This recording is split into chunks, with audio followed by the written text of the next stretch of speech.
This video is anti-traditionalist / anti-tradcan, and pro-MGTOW, but this video isn't made for the MGTOW, it is made for the tradcans. It is my intention to demonstrate once and for all, that their traditionalist philosophy is flawed, and that they need not oppose MGTOW. I am convinced that if this video cannot convert them, cannot show them the error of their ways, then nothing will, and so this video is meant for the tradcan. First, I want you to know that I do not view you, as a person, to be bad. I only view your philosophy as bad, and your lifestyle as a detrimental model for society as a whole. You are not your ideas, and it is your ideas, not you, that I am attacking. Secondly, I want you to know that if you are married, have a family, etc., I am not scolding, shaming, or rejecting you. I am happy that your marriage is good, and have the best wishes for you and your family. I am dead set against young men making the mistake of marriage, taking the unnecessary risk. If you are already married, then what's done is done. If you have your heart set on traditional marriage and a traditional family, that is your business as an individual. Ultimately, you do whatever works for you, do what makes you happy, but realize, you are fulfilling an emotional desire for complex personal psychological reasons, not because it fulfills a logical fact-driven need of reality or society. Hey, if you want to smoke crack, that's your business, but I won't hesitate to attack your promotion of it as a healthy beneficial way of life. Again, if you're married, I am not shaming you for the decision you've made. If you want to get married because it completes you, it satisfies some powerful emotional desire within you, then so be it. With that out of the way, this video is divided into 3 sections: understanding the battle, defending MGTOW, and the failure of traditionalism.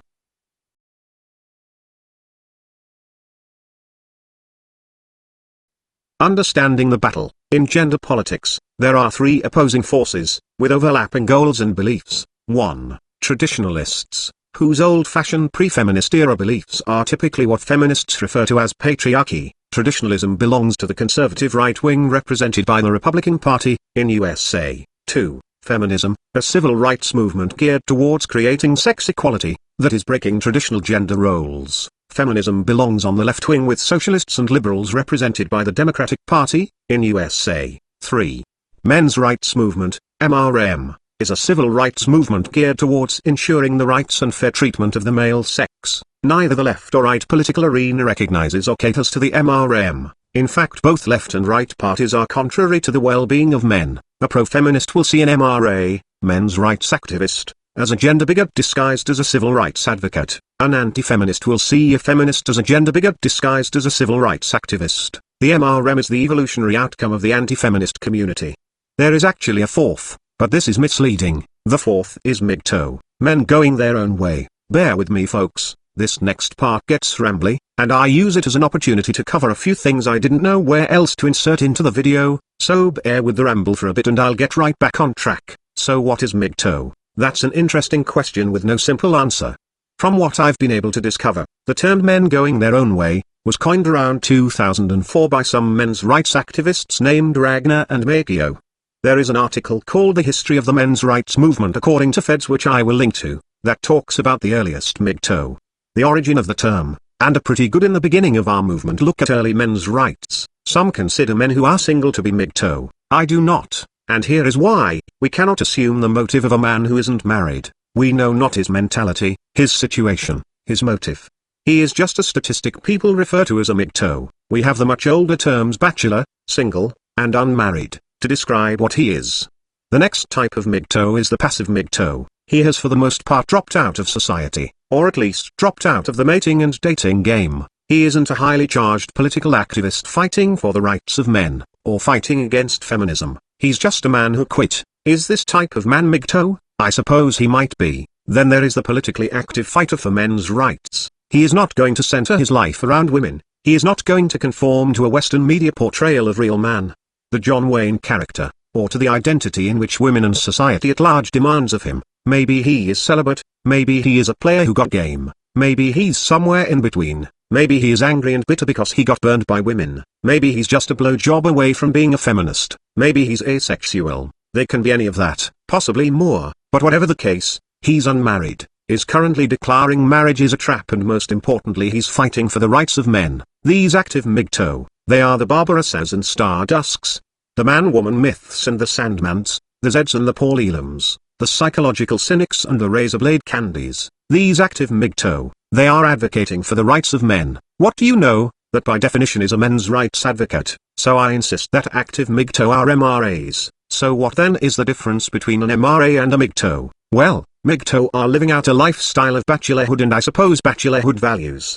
The great misunderstanding is that MGTOW are the bachelors who have swallowed the red pill and get it, and MRAs are conservative right-wingers removing the blame of feminism from women and insisting it's communism, cultural Marxism. Feminism is the problem and feminism has nothing to do with women, and you have to get married and find the right woman and take your chances. It's your duty as a man, you have a responsibility to man up and do your duty, etc. I'm sorry, but those people aren't even MRAs, they're traditionalists. And while the active MGTOW that I speak of are a type of MRA, traditionalists are not a type of MRA. The traditionalist came to call himself a men's rights activist, because he despises feminism as does an MRA. But feminism is not the enemy, it's an enemy, but not the enemy. The enemy would be gynocentrism, male disposability, and misandry. The traditionalist is low on misandry, mediocre on male disposability, and high on gynocentrism. However, I believe that most traditionalists genuinely believe that an old-fashioned, traditional, pre-feminist era, way of life, is the best of all possible worlds for men. Thus he sees it as a way of bettering things for males. I see the traditionalist as having a good heart, but bad technique, and would remind him that the road to hell is paved with good intentions. Some believe there is a divide between MRM and MGTOW.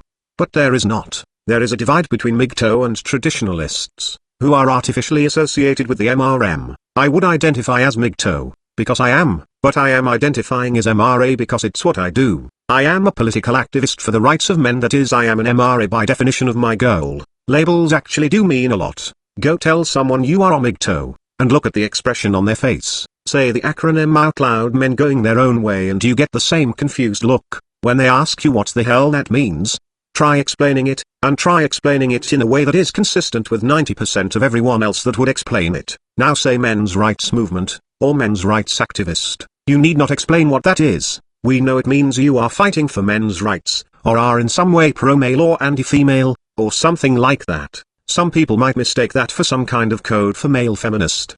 But for the most part, in its direct interpretation, it's pro-male. And when someone asks what an MRA does and believes, you can simply say we fight for the fair and ethical treatment of men. We believe women are overprivileged and or that men are oppressed. And we're fighting for our equality, and that makes instantly recognizable sense. That person may not agree with you, but at least they know what you're talking about. And that sort of thing is important when not giving a shit but hearing about men's rights activists in the news, or on an article, or even something the feminists are bellyaching about. An easily recognizable term at least spreads our existence into the collective conscious and makes them aware that such a movement even exists.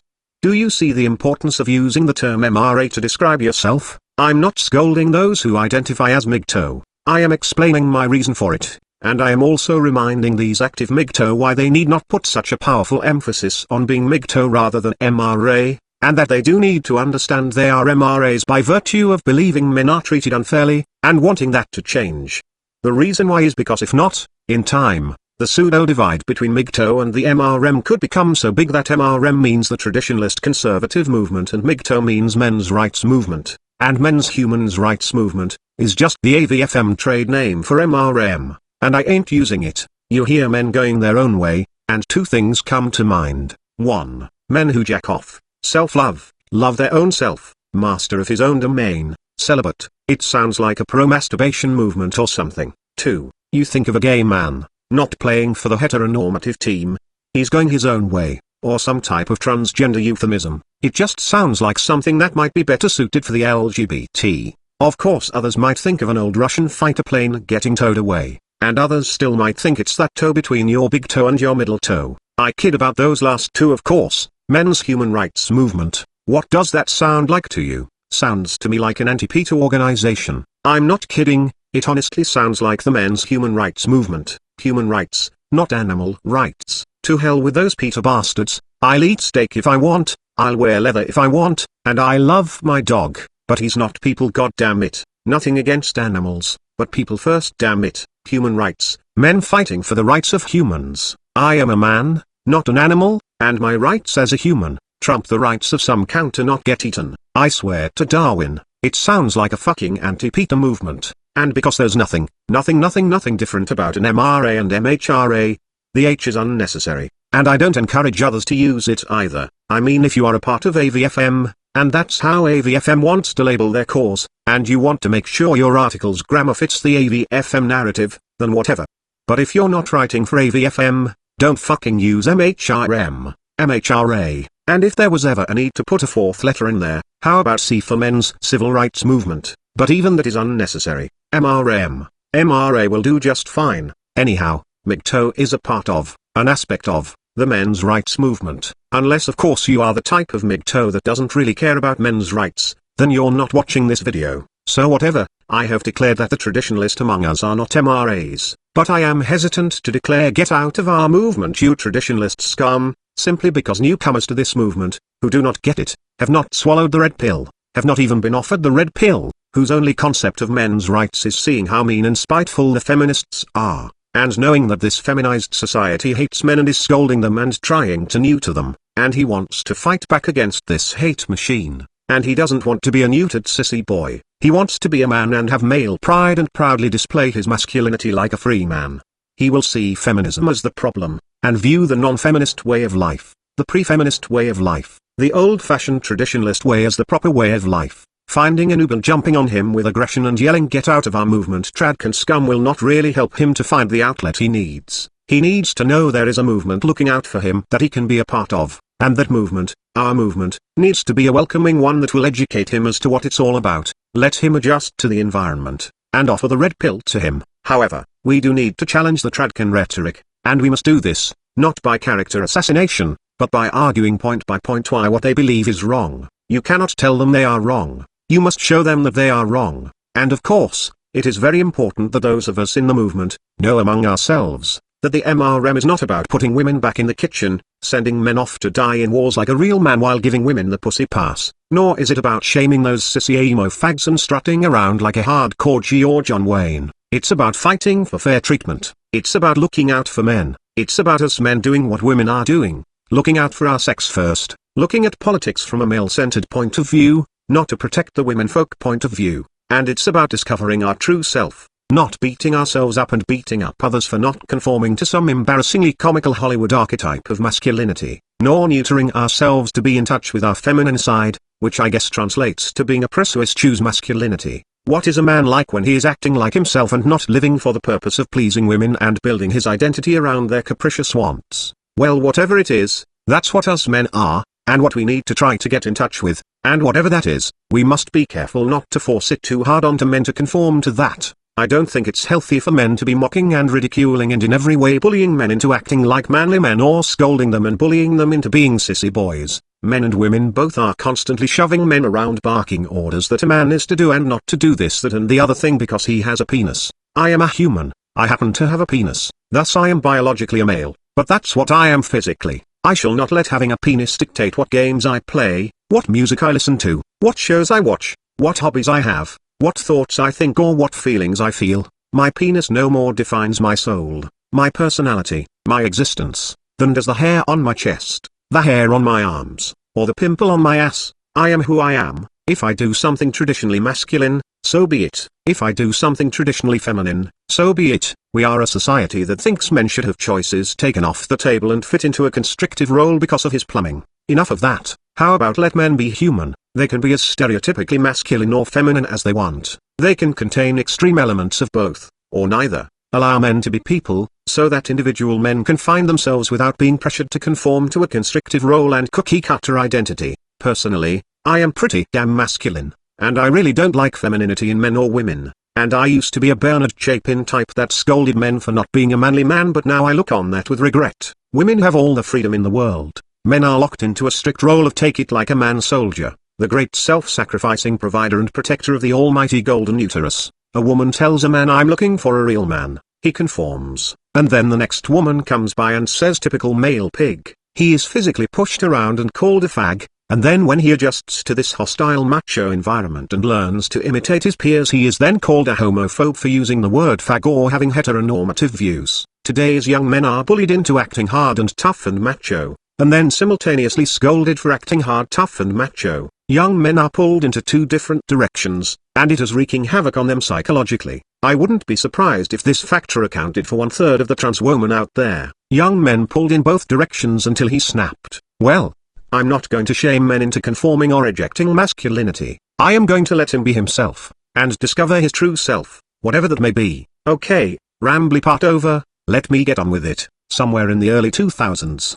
with the explosion of the internet and online communities, the forums and the blogs, I became aware of an anti-feminist movement, and that's what it was called. That's what we called our work and our beliefs. It was not a big movement and consisted of small organizations with a pretty pointless website, and a dozen or so forums in the English language. These forums were often very small. Days and weeks would go by before someone would post anything. Although every forum had its glory days, forums boomed and busted within a handful of months. It consisted of about 20 different blogs that I was aware of. I noticed the disturbing trend of our female guests who wanted to join and help our cause. Oh Lord, the problems they ended up causing. I'll give you a clue using the following words: hypergamy, hypoagency, manipulation, shaming language, white knighting, concern trolling, NEWALT, divide and conquer, gynocentrism, political correctness or die, I feel unsafe, and phrases like I hate feminism because I need a real man. Does any of that give you a clue to how problematic women were to those forums? There were of course fathers' rights types of organizations which was mostly just asking for money, and any other type of support such as write your congressman and tell him, that sort of thing, and focusing on lawyers to represent fathers in custody battles, the closest thing to an actual philosophy being found in those days. And again, this is just going by my experience. I am not a gender politics historian, was the pickup artists community. They had a powerful understanding of the female mind, and with that were able to teach others about the male mind. If you wanted to understand men, being a man, and how it all works in relation to women, and you wanted to figure out women, how they think, what they want, when their instincts will override what passes as their logic, it was the pickup artists who had all the gender philosophy in the manosphere. There was also groups that were mostly geared towards legitimate misogyny. These misogyny groups made jokes and harsh observations about women. The misogyny community, as I am calling them, tended to fall into two camps. 1. The sexual gratification of hurting and degrading women. 2. The thrill of lashing out against an anti-male culture, sometimes by mocking the inferiority of women, sometimes by mocking the craziness of their movement, feminism. All of these things together made the early online anti-feminist community. Again, the deepest philosophies came from the pickup artists community. They were the only ones to talk about the psychology of men and women, the interdependency and so on. The pickup artist community was also made up of two camps: those who wanted to understand what it is to be a man, by understanding women, since men are the things in which women are not, just as women are the things in which men are not, and those who just wanted to increase their chances of getting laid. Then near the tail end of my online journey through the anti-feminist movement, there was the rise of another group, sex separatists. Those who held the attitude of a man needs a woman like a fish needs a bicycle. They were strong sex negative, reminded me of Puritans, and I should mention they did not call themselves sex separatists. That's what I am referring to them as. About a year ago, early 2013, I rediscovered the anti-feminist movement, and a strong clique here on YouTube. The movement is now called the men's rights movement, a term I don't recall hearing in the early 2000s. Or perhaps I did and never took the title serious because there were so many titles: men's liberation, masculinist, anti-feminist, gender egalitarian, sex egalitarian, father's rights activism, male feminist, and more. Many of these terms already had existed, and had different meanings than they were being used, but the one that stuck around was anti-feminist. Within the MRM, is a subcategory called MGTOW, men going their own way. MGTOW is not officially categorized as a subcategory of the MRM. I just call them a subcategory, because that's how I choose to classify them. The pursuit of equality for men is no longer under the umbrella term anti-feminist. It is now under the new umbrella term men's rights movement. And if you are a self-identified MGTOW, ask yourself this: do you believe that men are being treated unfairly, and that this should change? If you answered yes, then you are effectively advocating for the rights of men. Men, rights, advocate, activist. Thus you are an MRA by definition, because it is an acronym for what you are doing and believing in. So then, what is it to go your own way? What does it mean? Simple: it means you are not going to conform to a predefined concept of being male, and to conform to society's expectations placed on you for your maleness. You will not put the needs of women ahead of men. You will not center your life and identity on acquiring sex or female approval. It is my personal opinion that MGTOW is the outcome of the pickup artists and the sex separatists colliding. I say that because the attitude found within the diverse mixed bag that is MGTOW, seem to reflect the identical traits of both pre-existing groups of people. As I said, the exploration of male and female behavior which was so rich in the PUA community, is now in the MGTOW community. The best philosophies the manosphere has is coming straight from the MGTOW. Much of the questioning of male and female interdependence, and questions such as are women obsolete, and pondering life without women, is coming from the MGTOW community as it once did from the sex separatists. And you'll find two very drastic lifestyles within MGTOW. Those that don't want women, whether it's because they are asexual, homosexual, bisexual and are slowly avoiding women, or because they are heterosexuals who just swore off women or swore off sex. The other side of MGTOW is the live life as the eternal bachelor, a direct opposition to marriage, due to all the negative and completely unfair baggage that comes with marriage when you're male. They appreciate the tits and ass, they appreciate the high-speed wham bam thank you mom lifestyle. They are playboys who believe the entire concept of settle down and get married is nothing more than traditionalist peer pressure to conform to society's gynocentric norms. Again, I insist, it's the PUAs and the sex separatists mixing, and while this is not the end-all be-all of MGTOW, it is a prominent theme within the MGTOW community. MGTOW is less of a political movement, and more of a lifestyle, philosophy, and state of mind. Many MGTOW will claim that MGTOW is a very simple philosophy, and then follow that statement with 20 pages on what it means, and have many people disagreeing. To that, I say no, MGTOW is not a simple philosophy, it is a rather complicated philosophy with many contradicting points, not because the lifestyle is logically inconsistent, but because it is an ill-defined mixed bag of philosophies and psychological roots. When I say ill-defined, I am not saying it is a bad lifestyle, or a bad philosophy, only that there isn't a lot of consistency. Its only defining characteristics which seem to be universal throughout are the aversion to marriage, and the defying of traditional gender roles, such as, men are to be protectors and providers. MGTOW is thus the antithesis of traditionalism. MGTOW and feminism share overlap. Some sects, or denominations as it may be, of early feminism fought for policies and technologies that would free women from the shackles and dependency on men. Today, many MGTOW are fighting for technologies and policies that would free them from the shackles and dependency on women. Both feminists and MGTOW seek out autonomy from the other sex. We can see the MGTOW enthusiasm for the male contraceptive pill, which would give more reproductive choices for males, or more autonomy I should say. The feminists pushed hard for the first female contraceptive pill for the same reason. The advocacy of sperm banks from the feminists, again to reduce their reliance on males. MGTOW advocate for the artificial womb, to reduce their dependency on females. Feminists cried marriage was a trap. Now MGTOW cry marriage is a trap. Both feminist and MGTOW denounce strict rigid gender roles. The feminists call this institution patriarchy. MGTOW call it matriarchy, or more often, gynocentrism. Didn't I say the ramble was over? Guess what? I lied, I never stop rambling.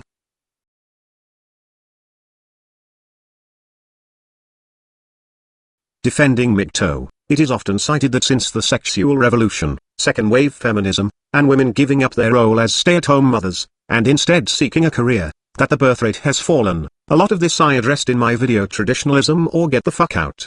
But I will add, the stats are often showing the decrease of birth rate since 1960. What they don't show is the birth rate it is falling from was a very brief spike in birth rate, and that the birth rate has been falling steadily since 1810, for America at least. There was no feminism, sexual revolution, or breaking of traditional marriage in 1810. It would take about a century for feminism to even become a blip on the radar. It would take about 120 years for mass-produced condoms to become a factor, and it would take 150 years for the female birth control pill and the sexual revolution to come into play. What explains the constant and steady decline in birth for all that time? To explain this, I have to explain that there are only really 2 points in human history, pre-industrial revolution, and post-industrial revolution, humanity 1.0 and 2.0 if you will. If you could imagine in the peak of the Industrial Revolution, a spaceship came to Earth, abducted the entire human species, and dropped us off on some foreign alien planet, and we've been frantically adapting to this freakish new environment ever since, and we're still scrambling to adapt. Having many children was once very beneficial, now having even one is a massive financial burden, which is only increased by each additional child. This has become increasingly so. Since then, the tradcan will insist that feminism is the culprit because women throw away baby making for a career. I wonder if it dawns on them how many career gals want to be moms, but they're being responsible enough to wait until they've paid off their student loan, which is right around the time their ovaries shrivel and turn to dust. The option for a woman to even be a traditional woman and parasitically leech off of a man's income is also disappearing due to the economy. If a woman wants a baby, She can either be a welfare mom, be a career woman and wait until she is in her 30s to start having kids, or during her sexual prime in her 20s, find a man in his 40s or 50s who can actually afford to comfortably provide for a family, or just hope she gets lucky enough to find an unusually wealthy man her own age who I'm sure can have any pick of woman he wants. So really and truly, career woman, welfare mama, or childless. Gentlemen, I don't like feminism. The fact that 90% of my videos mock their dumb asses is a testament to that, but stop blaming feminism for shit it didn't do. An argument is that if too many men walk away from marriage and reproduction, it will cause a massive population reduction. We live on a planet with 7 billion people, extinction is a long ways off, and furthermore, I don't think it would create a population reduction, at least not for very long. Remember, a species' potential population is determined by the amount of vaginas, not cocks. One male can impregnate a lot of females, so even if MGTOW caught on and created a Western equivalent of the Japanese grass eaters,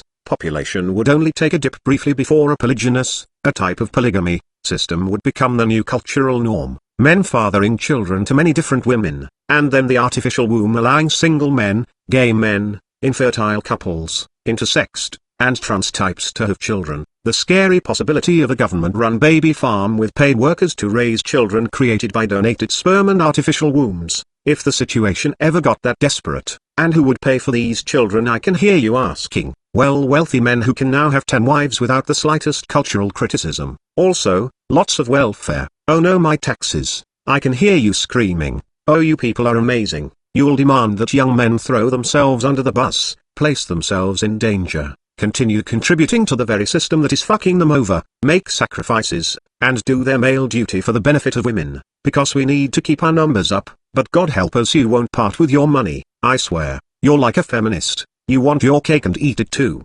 However, we're talking about a worst-case scenario that will most likely not happen. No one I know is proposing or expecting the MGTOW lifestyle to become the great majority and to last indefinitely. A percentage such as 20 to 30% of men just walking away from the whole mating and dating scene for a generation or two will not lead to global extinction. It will barely make a dent in the population. The panic that if men don't tie the knot and have lots of babies, we'll eventually go extinct, rather reminds me of someone panicking that if I don't stop watering my crops with a garden hose, and more people do it, and we all leave our hoses running 24/7 for the next few years, we'll deplete the town's water supply. Thus me and my fellow farmers during this drought need to turn off our hoses. I tell you, if it ever does get that bad, we can always make a deal with our neighboring towns to borrow from their water supply. And you begin screaming, oh my god no, my taxes, my taxes. Again, the notion that the sexual revolution, birth control, women entering into the workforce, is the cause of population reduction, is utter rubbish. I have already demonstrated this in my video Traditionalism or Get the Fuck Out.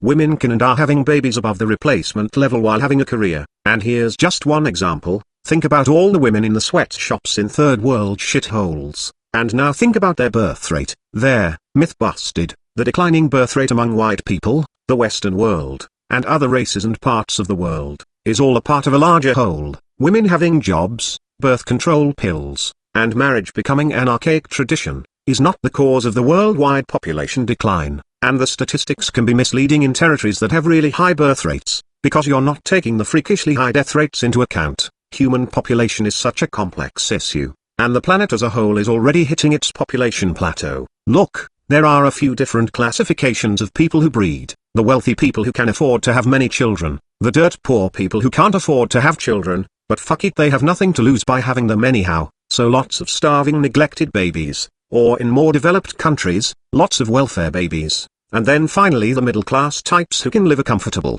not wealthy, but comfortable lifestyle single and childless, but immediately fall to ghetto standards of living from being married with children, or who have to put in 60 hours a week to just barely make ends meet, and have no time to enjoy being married with children. If keeping up population for any nation is of such a panic-inducing concern to you, you might want to look into building financial incentives to having children. Such things include government-funded daycare centers, somehow cutting college tuition to a mere fraction of what it is, though it's my understanding that tuition bust is the result of government interference to begin with, or possibly doing away with college as an artificial prerequisite for a career, higher tax breaks per dependent, a more plentiful welfare system, and something else I want to get off my chest. A serious problem women do face in the workforce is when they are of prime childbearing years. Corporations get squeamish about them getting knocked up and taking maternity leave because that's an employee not coming in, and it's money lost. However, if we could set up a federal rule that forced corporations to give 1 year of maternity leave, and 1 year of paternity leave,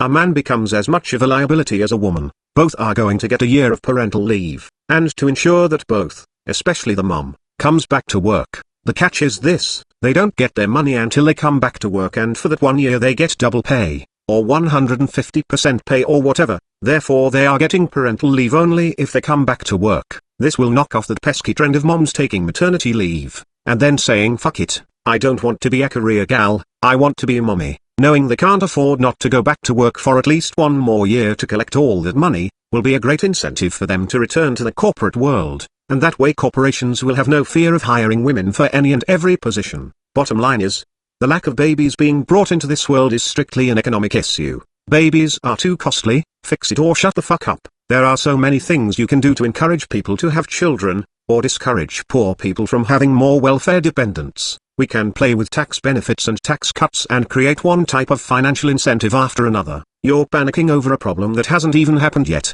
Once population reduction becomes a problem, then we can start tinkering with incentives. However, I will tolerate parental tax breaks, but not a marital tax break, because that would translate to a bachelor tax, and nations and our species does not require marriage, they require the output of babies. Some people might scream, but lowered output of babies right now will hurt the economy.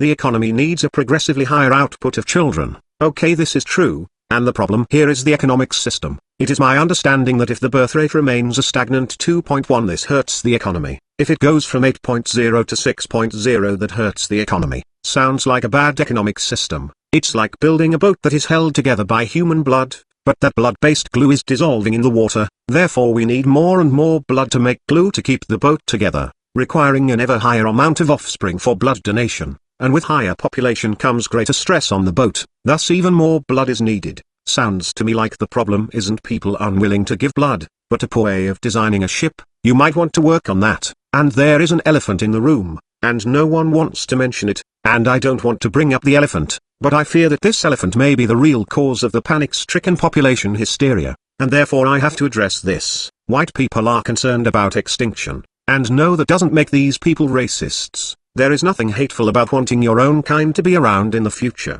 There is nothing unnatural and bigoted about being saddened by the prospect that your own unique type, however you are defining that type, race, nationality, family name, is going extinct. Looking down on, thinking you're better than, depriving the rights of people who fall outside of your unique type, is bigotry, but the concern of the continued existence of your own, is not. However, I personally don't give a shit about race and nationality or any of that. I am looking out for my brothers of all colors. I am male first, everything else second. With that said, white people, who make up 8% to 17% of the world, depending on what you count as white, on a global level, to the best of my calculations, and accounting for race mixing, which accounts for only 5% to 9% population decline, has a white birth rate of approximately 1.3 or 1.4, though it could be as high as 1.5 to 1.8 depending on how you collect and compile the statistics and what you consider to be white people. Due to complex factors, white people will be down to approximately 1 million worldwide in 360 years at the current trend. However, the real threat is if white people become racial minorities in all of their own white countries, and in no country make up the majority. That is where the numbers can start falling really fast. I have tinkered with the math, tried to be as realistic as possible, taking a lot of things into consideration. White people will not be down to 1 million people until 175 years, absolute worst case scenario, to 1,200 years, absolute best case scenario, all wars and natural disasters taken out of the equation, taking theorized race mixing increases, and alternating from using a 17% population with a 1.8 output, to 8% population with a 1.3 output. Again, I stay strong betting on 360 years. The cause of low birth rate is economics, of course. There are a lot of things that can be done to raise those numbers, not all of them ethical. There are things to reduce the decline. These things are complex, and not all of them ethical. Some things are complicated, experimental, convoluted. Others are unethical. I don't care to go into details. Go view a white nationalist forum for 1,000,001 possibilities. Since it's naturally something they'd obsess over, I don't personally give a shit, and I hate even having to talk about this. I will say this: the panic of white extinction is a premature panic. it does not take into consideration many contributing factors, or that the drop in required replacement level is actually a rather sudden and recent thing, and that other races are also experiencing below replacement levels, or that many future events can radically alter the racial makeup of Earth at any time. So much shit can happen. Point being, you're panicking. It's as if the temperature on Monday was 80, and on Tuesday it was 81, and then on Wednesday it was 82, and today it's 83,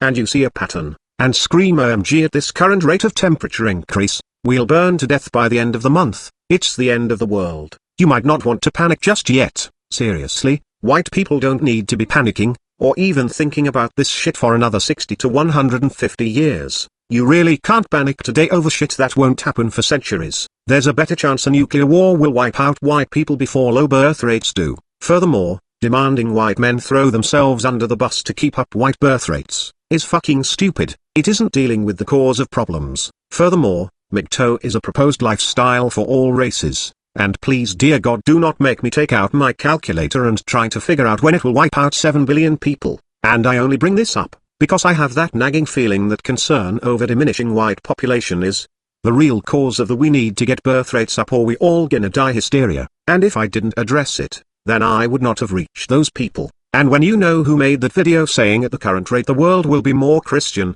it will be more conservative, it will be more this, it will be more that, it will be more African, I think we all got the feeling that his real argument here was whitey gonna go extinct. And that's fine, it doesn't make him a racist. No one wants to see their kind go extinct, however they choose to define their kind. Again, lots of races and nations are experiencing a population decline, a number below the replacement level. It just happens to hit white people harder and first, due to economic factors.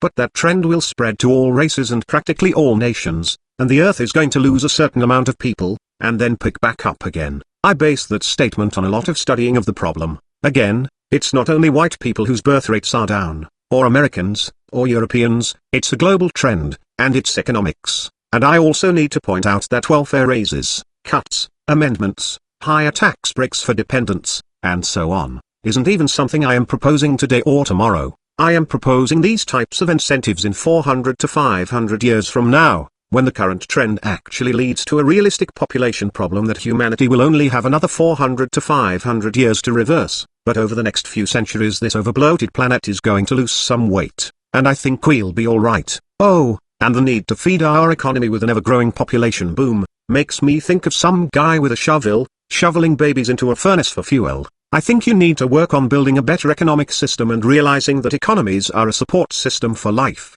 Life is not a support system for economies. Between these statements, and my Traditionalism or Get the Fuck Out video, which contained a lot of statistics and links, I believe I have covered the issue of population from every conceivable angle. The active MGTOW movement will not cause any real harm in population, even if it grew 100 times bigger. The problem of men in general walking away from marriage and family, referred to by some as MGTOW, is also not going to lead people to extinction anytime soon. In fact, walking away from an unfair system that benefits women at the expense of men will do more to fix this problem than all the traditionalist cries of "get back in the kitchen ladies" will ever do. Also, walking away from their bullshit will be a hell of a lot more effective than feeding the machine while belly aching about it. And as I just said, many dicks walking away from reproduction does not automatically equate to population reduction, since, until the invention of the artificial womb, the population of a species is dependent on the amount of female reproductive organs in the gene pool. So men walking away does not indefinitely reduce population. It would only be women walking away from reproduction that would do this.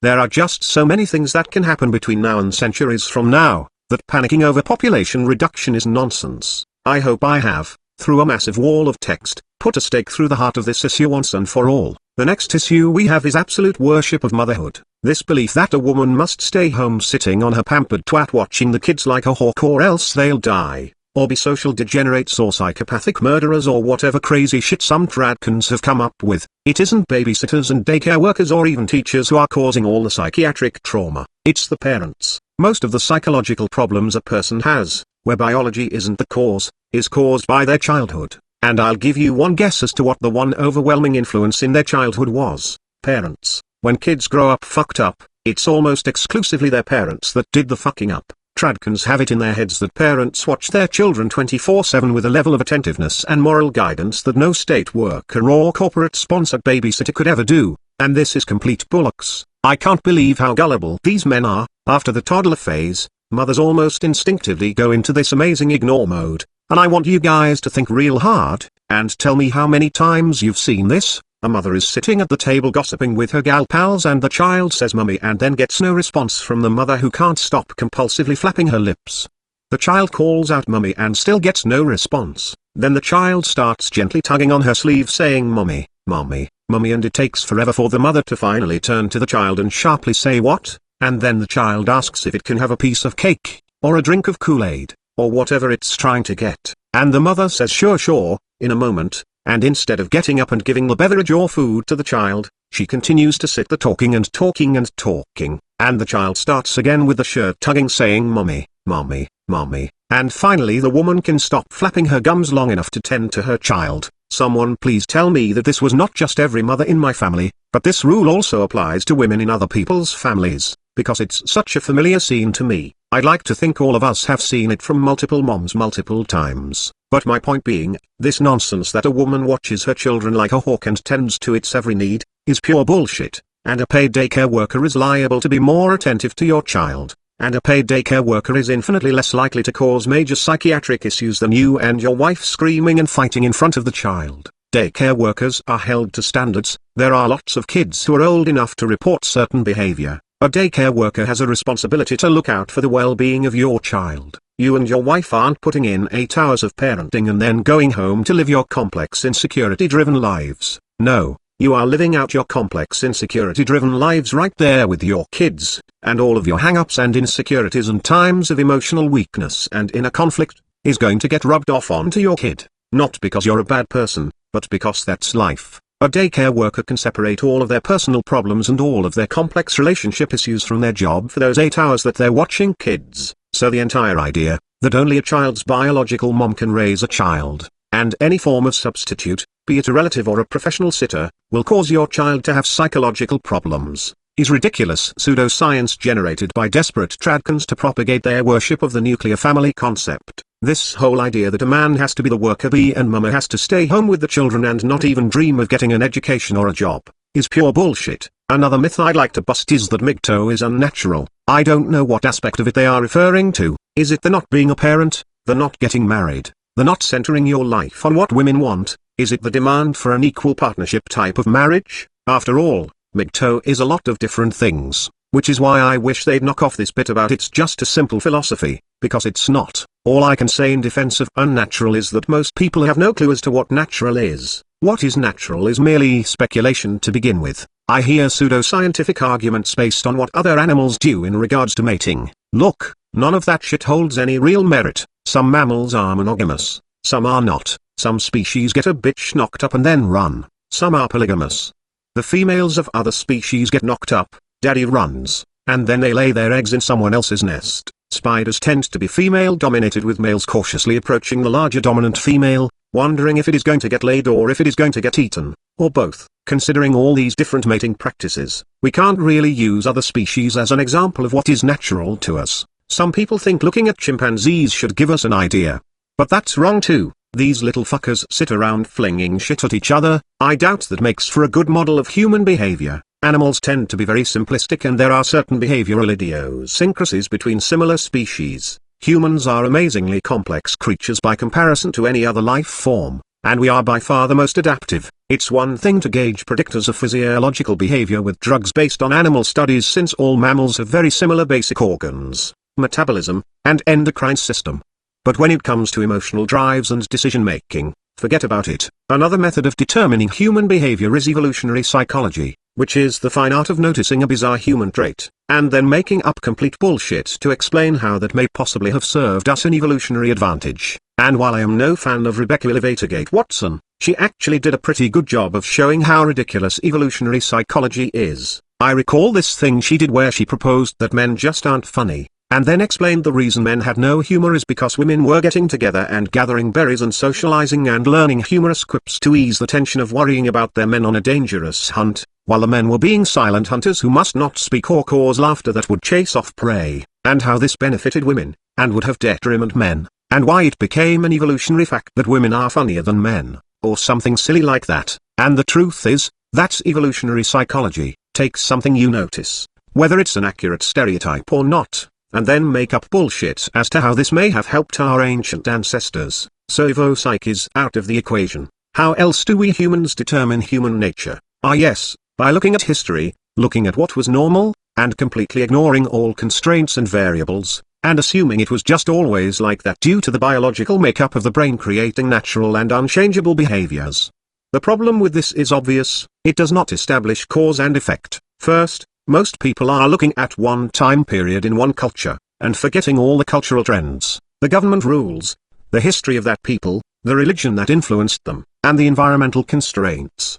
For example, what if people typically did X, but what they had always wanted to do was Y? However, due to cultural, religious, and technological constraints, doing Y came at a high cost with little reward, and doing X was the path of least resistance. So what you'd be doing is saying, because once upon a time, the religious leaders and government leaders held a gun to people's heads, people often did blank, thus blank is ingrained into our brains through DNA and is natural. Human nature is only as natural as the environment it is placed in. Change the environment and watch the behavior change. Humans are not simple-minded animals running on a very simple set of instructions. When you take a powerful beast out of its natural environment, it flips out, it typically freezes up, the plant life looks different.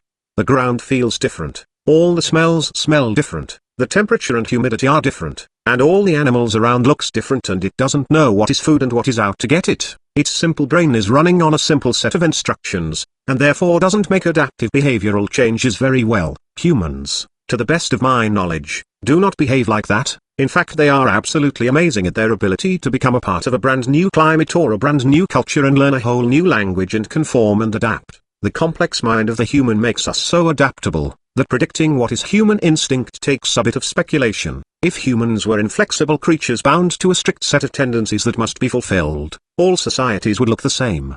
But throughout history what we see is nothing but differences throughout all of these cultures, and racial difference, if such a thing exists, cannot explain these different behaviors because of the same race/different time period equals different practices, and because different nations/tribes of incredibly similar genetics having different practices. So if we humans are locked into a natural role, and nothing but nature will work, why is every society different from another? I will go one step further and proclaim that there is not now nor has there ever been a natural society. All societies have rules, and these rules are commanding you to go against your instincts. In order to be part of a society, you must learn to control your natural impulses and conform to the unnatural way of your society. Now obviously for a society to function it is going to have to compromise and work with human nature, and humans are going to have to compromise and restrict or reroute their instinctive drives, all for the purpose of getting along and functioning to make the society stronger so that the individuals within the society benefit from the combined resources, skills, and protection of strength in numbers. We instinctively conform for this reason, because we are herd animals, but each time we conform to a different society, we are restricting different parts of our other instincts to different degrees. Unnatural ideas can be the norm. Look at monogamous marriage. What?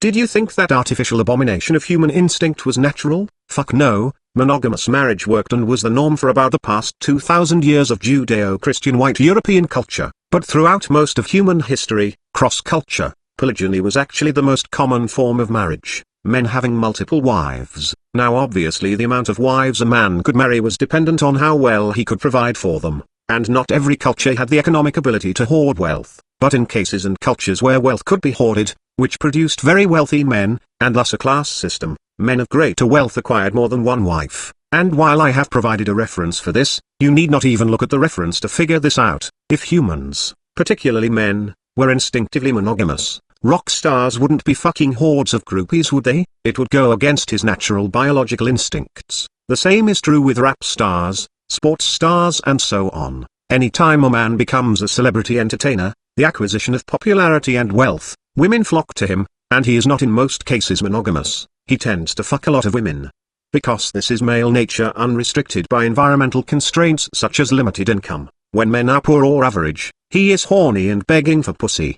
The pussy beggar is immediately under the control of the woman who is the gatekeeper of that pussy he is begging for. When he amounts great popularity and wealth, he now becomes the object of desire, and women around him become cock beggars. This now puts the male in charge. This is when he is free to exercise his natural male instinct, which is polygyny. This also adds up perfectly to the phenomenon of women selecting the so-called alpha male. The upper echelon of males get all the pussy, those beneath the elite males get leftovers. This falls in perfect tune with a polygynous nature. Both the male and female behavior in these scenarios would not occur if humans were naturally monogamous. Yet you traditionalists insist that marriage is natural, and that it consists of one man and one woman. I'm sorry, but nothing in anthropology, biology, or psychology, or general observation of reality, suggests this is human nature. It all points to this is how it has been throughout most of Judeo-Christian white Europe, an unnatural mandate and custom. Again, if you give a man powerful resources and great fame, he wants a smorgasbord of pussy, and women, knowing he will not be content with just her pussy,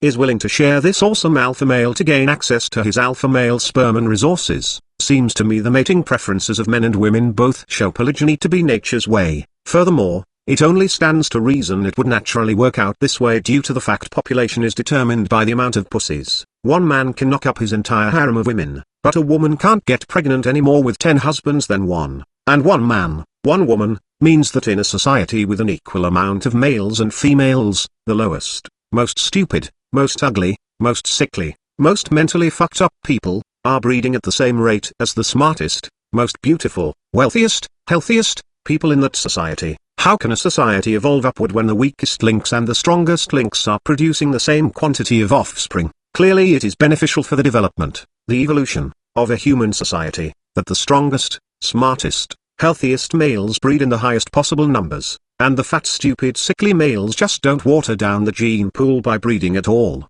and the in-between males just produce a moderate amount of offspring. Furthermore, a child would do better with a multitude of mothers than one mother who can get hormonal and erratic with her behavior. Having many moms means that at least one of these females is going to be in their right mind to care for them. Also, this perfectly explains why men aren't picky and will fuck any woman that isn't hideous. He wants a huge variety. He wants them short, and tall, and fat, and skinny, butch, feminine, light, dark, big boobs, perky boobs, tight ass, fat juicy ass. A man wants a variety of women to plant his seed in. As long as she ain't a she-beast, he's down for it. A woman is the opposite. They are very picky and seek out the highest, most elite males they can possibly get. You'd have to be completely blind to not see the signs as clear and obvious as the nose on your face, that polygyny is the instinctive mode of the human species. It's painfully obvious, it all fits. Monogamy is not natural, and I have a link to back that up. If you were truly a traditionalist, you'd be supporting polygyny, considering that when this has been a possibility, it has been an occurrence, in most societies.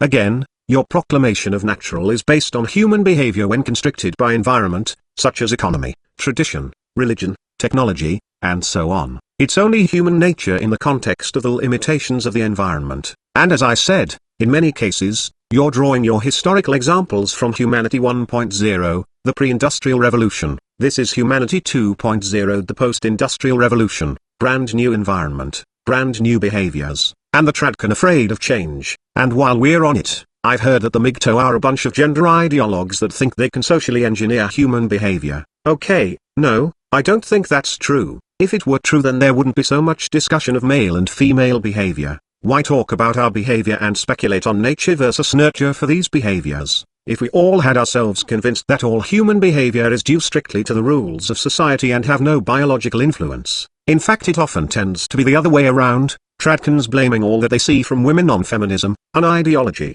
but not once considering that maybe instinctive nature comes into play. You're actually the ones proclaiming that feminism has completely socially engineered these innocent darling women to have such greedy misandrous feelings. Here you are claiming female nature has nothing whatsoever to do with women's behavior today, that they are just completely controlled by the social engineering efforts of a communist-based ideology called feminism. If communism, feminism can cause women by far and wide to do all of this through social engineering, you've just lost your entire argument that social engineering is impossible. If you deny that an entire society can be turned on its head through ideological efforts, you just confessed that at least a large percentage of destructive and bigoted female behavior is driven by her biology, and thus you can quit calling us misogynists for speculating that the cause of their behavior is biological.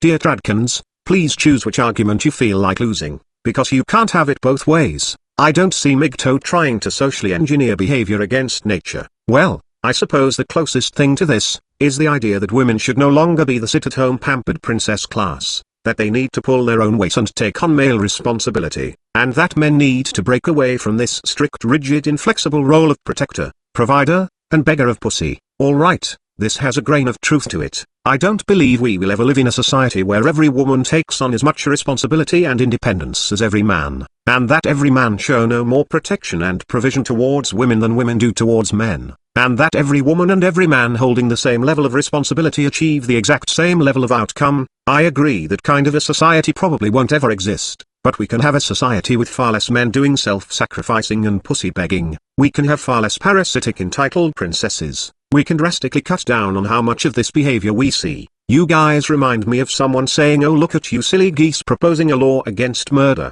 You can't socially engineer murderous tendencies out of existence and build a murder-free utopia." And you'd be right, but we can still discourage it through various means. All societies consist of an effort to curb certain natural tendencies, and none of them have ever completely ridden any given behavior or produced utopia. But you can lower the occurrence and raise the occurrence of certain behaviors significantly through various means: laws, religion, social pressure, philosophy, monetary incentives, and to get really technical, albeit far-fetched and impractical, you can actually weed certain behavioral tendencies out of a species by altering the environment. Though this occurrence stretches the meaning of social engineering, all of evolution is the proof of that. When the environment changes, be it natural or artificial, social or climate, you either learn to stave off that behavioral tendency that is now detrimental, or those who display it, or display it the most, perish as a result of it no longer working. This is how species adapt and evolve. If an instinct serves you well today, it might not work so well tomorrow, and if you can't willingly shift your behavior, you will perish by not being able to meet the new demands. And due to individual differences,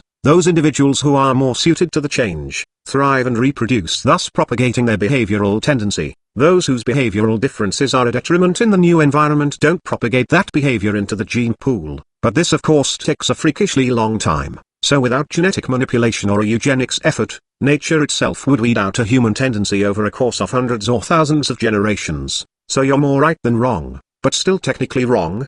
The theory of evolution is my reference, but there is a massive difference between trying to alter a human drive versus telling them to repress that shit like they are to repress their desire to kill when angered. Again, every society has rules, and practically every one of those rules is telling you to critique your instincts. If the rules were in tune with our individual instincts, we wouldn't need rules, we'd do whatever we felt like, and what we felt like would be society's rules. Take the bee for example. There are no rules that bees have to follow, they just run on instinct. Their so-called rules are just their instinctive drives. But humans are more complicated, thus societies must tell them with rules to critique their behavior and repress their instinct. Again, your accusation that MGTOW is unnatural, whatever part you're talking about, holds no water. You don't know what natural is, you don't know how humans work or how life itself works. No more appeals to nature, and that goes for all that irritating natural law shit. MGTOW is no more defiant of nature than is the conservative or socialist ideology or Christian or Wiccan religion or some individualist or collectivist philosophy.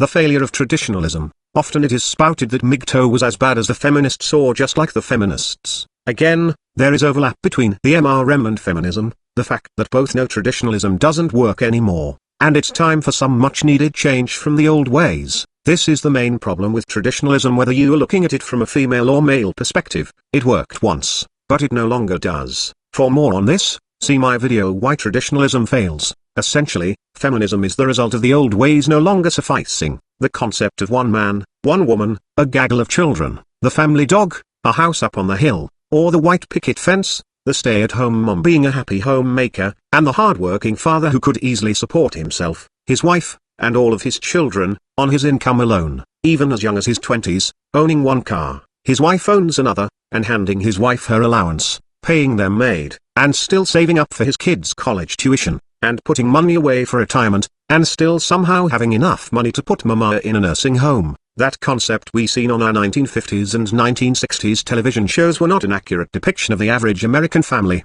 and I'm not saying no one lived like that. I'm saying, most Americans in our 1950s golden era didn't live like that, and not a lot of people before and after that golden era ever lived like that. Those television shows that so greatly color the conservatives' interpretation of the past, was not even a depiction of the average Joe, it was a depiction of the upper middle class family, living out an idealized lifestyle that the average Joe dreamed of. Looking back to the 19th century and earlier, the concept of nuclear family falls apart. While I don't have exact numbers and statistics, according to my studies, which admittedly are not that in-depth and complete, it was rather common for multiple generations to live under the same roof. Women did in some cases make money outside the home, as maids, as nannies, selling the blankets and other things they made, and helped out on the farm often. Since most work boiled down to what we would have to call farm work, many girls were married at age 12. I've tried to get a concrete number, and it's impossible, but the best I can determine, the average age of marriage for a woman was between 12 and 14. The man who married her was easily anywhere between 14 and 25. 30-year-old men marrying 12-year-old girls, or younger, was not even frowned on throughout most time periods. Not many men had jobs working within a contract, a 9-to-5, so to speak. Traditionalists, or conservatives in general, have a very romanticized view of the past. If I didn't know better, I'd swear they all watched The Happy Days as kids, that 1970s comedy show about the 1950s, and just kinda assumed that was an accurate portrayal of life in America for hundreds of years before the hippies and the commie socialists ruined it all. They are nostalgic romantics.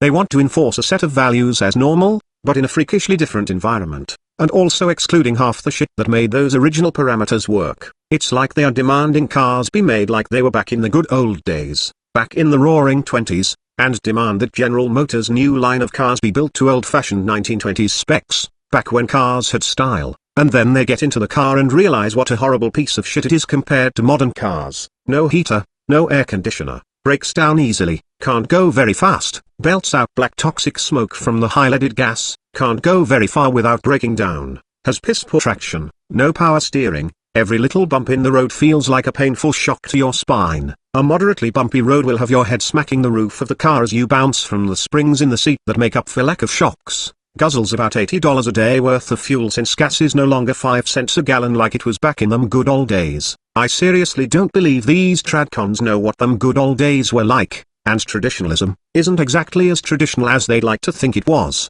Feminism came into being when environmental circumstances allowed women to actually do more than stay at home popping out kids, and doing housework all day long. And when housework itself went from raising 5 kids with your grandparents' help, sweeping, mopping, scrubbing floors, doing laundry and dishes by hand, chopping the firewood unless your oldest son could do it, and then taking that wood to the stove so that you can light the stove, and then slowly cooking a meal all day long, with the house hot as hell and no such thing as an electric fan or air conditioner. Stay-at-home house moms went from that on a daily basis, to sitting on the couch watching Judge Judy and Jerry Springer, and gossiping on the phone with her gal pals about what an asshole you are, and then getting on the computer to cybersext with all the boys online, and then turns the knobs on the washer, dryer, and dishwasher, pops something in the oven and microwave, takes it out an hour later, sets it on the table an hour after the kids come home, about 15 minutes before you walk in, and calls her job as a stay-at-home mom the hardest job in the world, and eventually, when you piss her off too much,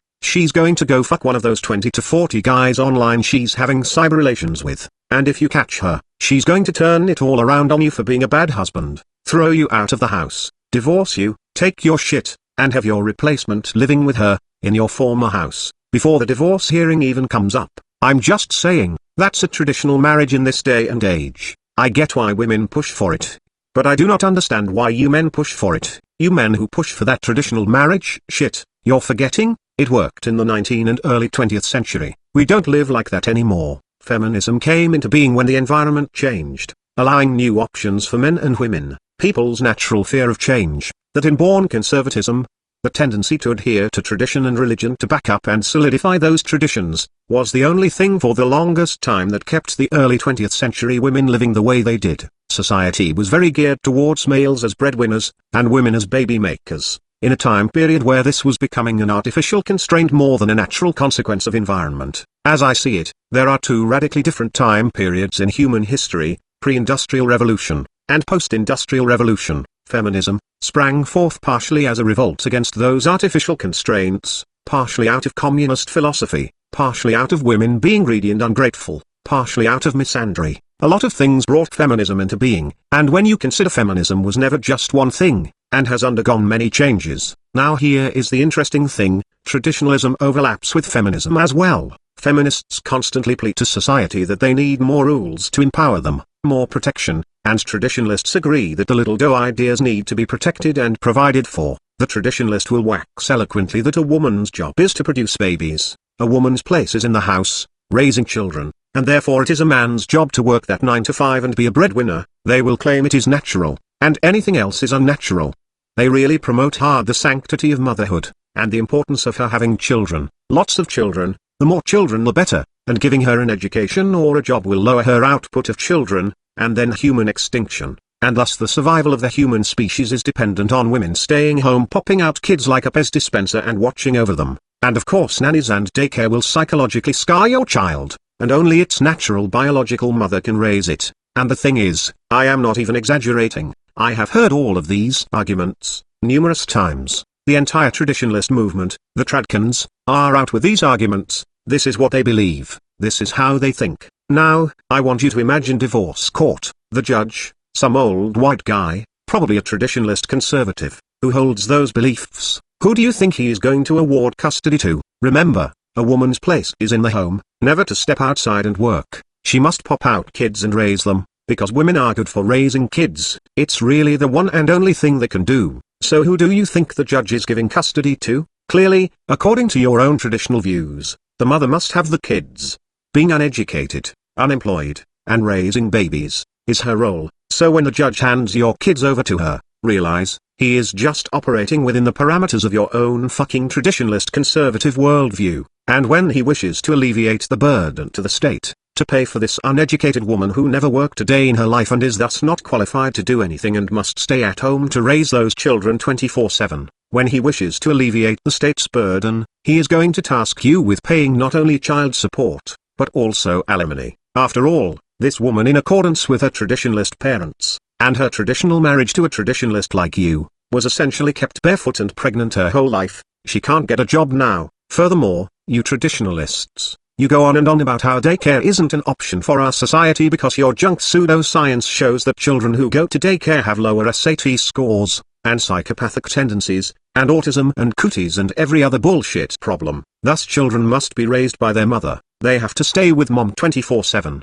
Anything else will destroy them and the moral fabric of society. This is pretty much the dumb shit you people spout on a daily basis. So obviously, within the parameters of your own belief system, this woman must stay home, never lift a finger to support herself. And because you Tradcans are phobic about big government coming to get ya, and you're terrified of any form of socialism no matter how helpful to a society it might be, you don't actually expect the government to pay for your ex-wife and gaggle of children, do you? Of course you need to pay as much alimony as possible to her. You can't expect her to do it. Her job is being barefoot and in the kitchen, never step outside. Can't expect the taxpayers to pay for it. That's socialism, big government, that's Marxism. And you know the children can't go to you. After all, your job is being outside of the home earning money, saving money, spending and buying and selling, and working, and feeding the economy. You are a money-making capitalist machine, not a stay-at-home mom. You can't stay with the kids. Who would support you? Taxpayers can't do it.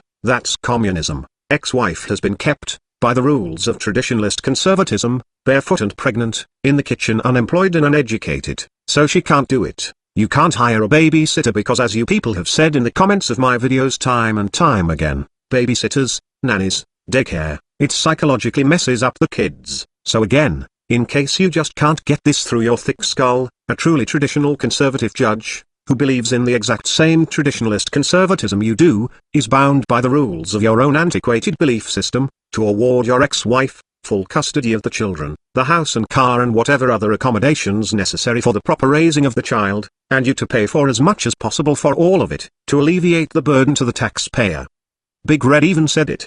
Feminists do not want you to lose custody of your children. The assumption that women are naturally better caregivers is part of patriarchy. It is a part of patriarchy, or traditionalism, as she is using patriarchy to mean traditional old-fashioned gender views. And she is right. Of course feminists are doing nothing to stop this, and they enjoy very much all the protecting, worshipping, and white knighting you do for them, through your gynocentric view of women and their golden uterus. The divorce problem is more than anything the fault of traditionalists, the cult of domesticity, if you will. It is not the fault of the MRM and its MGTOW subcategory, and is barely the fault of feminism. I won't deny that divorce courts are messed up, really messed up. It is a greedy profiteering system. But here's the thing, what if we had a fair and honest court system and you were judge? Here comes a husband and wife, with 4 kids, and they want a divorce because they're constantly fighting, and they just can't do it anymore. The wife has no education and no work experience. Her job was to stay at home popping out babies. The man has a college degree, a damn good job, a good work history. Both of them want full custody of the kids. What do you do in this situation? What's best for the children? To live with their dad who is working all day, and they have to be babysat by someone for a few hours until he comes home, or to live with their mom who has been the one that always raised them, and she will be the 24/7. It seems to me the children are better off with their mom. The dad has little child-rearing experience. The mother is the one that is the child-rearing specialist. In fact, it's all she can do. She can't support herself and the children. So doesn't it only seem fair that the father have to pay for these kids since he's the breadwinner? And why shouldn't he have to pay alimony? She sacrificed an opportunity for an education and career, to live up to her contractual obligation to stay at home popping out and then nurturing kids. Why should she get penalized for living up to her end of the bargain? So even if divorce court wasn't the fucked up system that it is, even under ideal circumstances, women getting the children and men having to pay for it all, would be the default judicial decision due to the circumstances of a traditional marriage. Now if both the husband and wife held master's degrees, and had 10 years of career under their belt, and split the child rearing and housework, now it's a whole new circumstance. Now neither is more qualified for child rearing, and neither is entitled to financial support from the other. Now the child custody decision gets complicated. Now other things have to start being taken into consideration. Now the husband is not going to get taken to the cleaners. Furthermore, the Tradcan insists that women stay at home popping out and nurturing kids, and they have an absolute worship of nuclear family values. But tell me, how beneficial is it to the family or even just the children, to be in a one-income household where all money is brought in by one person? No matter how good the economy is doing today, the economy fluctuates. What happens when the economy starts going south and people start getting laid off, and the working man finds himself unemployed in a market that isn't hiring anyone? What happens if he becomes ill or dies? Wouldn't it be beneficial to both his wife and the children if the woman of the house also worked to bring home a relatively equal wage? Wouldn't this create an overall higher income for the family? Wouldn't this create a safety net for the family,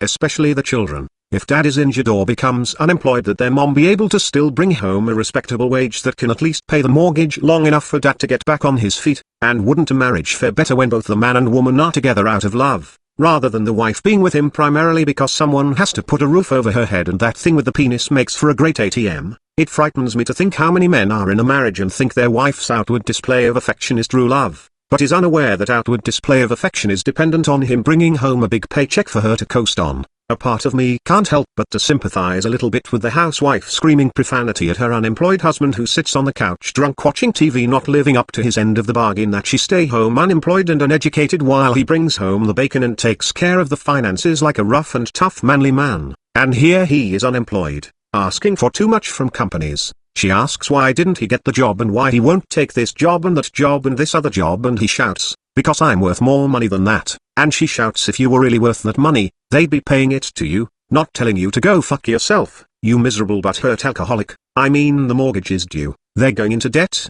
the electricity is going to be cut. There isn't a damn thing she can do about it because she has no education, she has no work experience. All she can do is find some part-time job as a cashier bringing in practically nothing, just enough to put food on the table for her and the kids while he sits on his ass drunk and feeling sorry for himself. You do understand, a woman doesn't need to be a feminist, a misandrist, or a total bitch, to start getting fed up with this lifestyle for her and the kids real quick. Perhaps if they were both working and pulling in money, and he got fired, he'd be able to sit around the house sulking and feeling sorry for himself before they found themselves in dire straits. Perhaps in a two-income family the wife can manage to hang on to the house and pay the electricity bill for those 6 or 9 months that the husband needs to get over his pride and take a job working for a wage that is beneath him and get back on track. Maybe the family would be stronger and better able to tolerate these setbacks. Maybe if both partners had their own money and career, when the going got tough, they could take a break from each other and have the money to stay the week in a hotel room.